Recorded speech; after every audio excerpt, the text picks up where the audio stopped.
وإن أوهن البيوت لبيت العنكبوت لو كانوا يعلمون.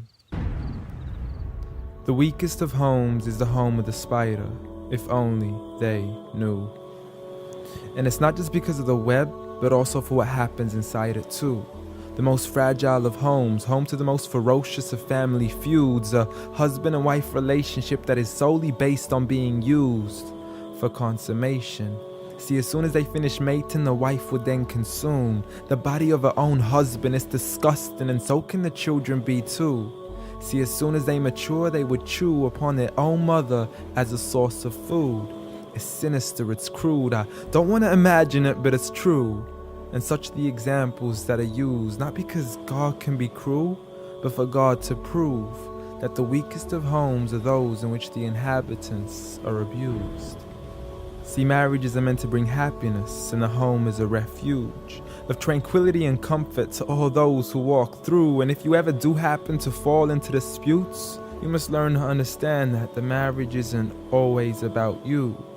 Rather, it's learning to live together as one, although we are still living together as two.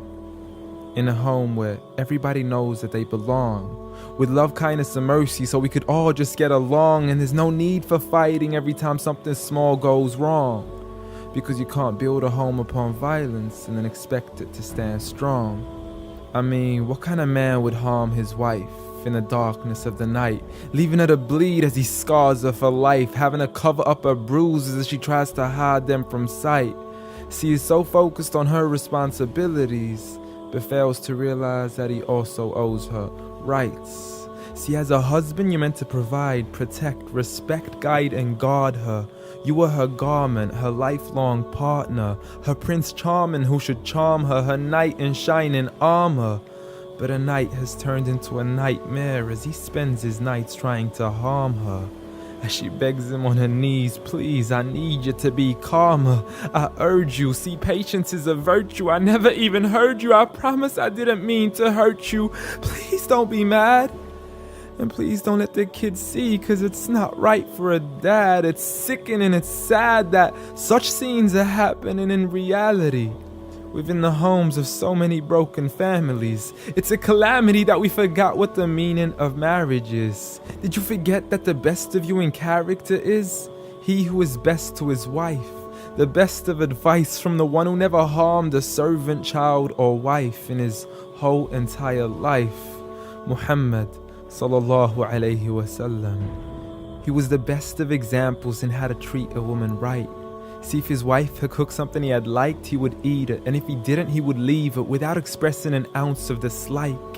He would even refuse an invitation to food until his wife had also received an invite, and he would help around the house too, just to make her workload light. He was the pinnacle of being polite.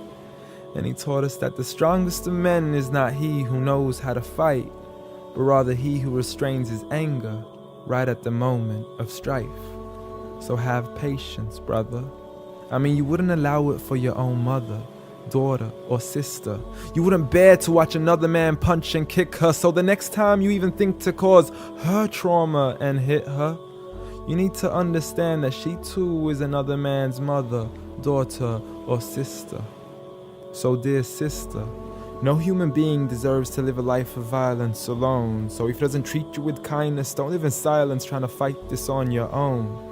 Rather seek help from God first, and don't be afraid to then pick up the phone and let your people know that you are no longer willing to live in the weakest of homes.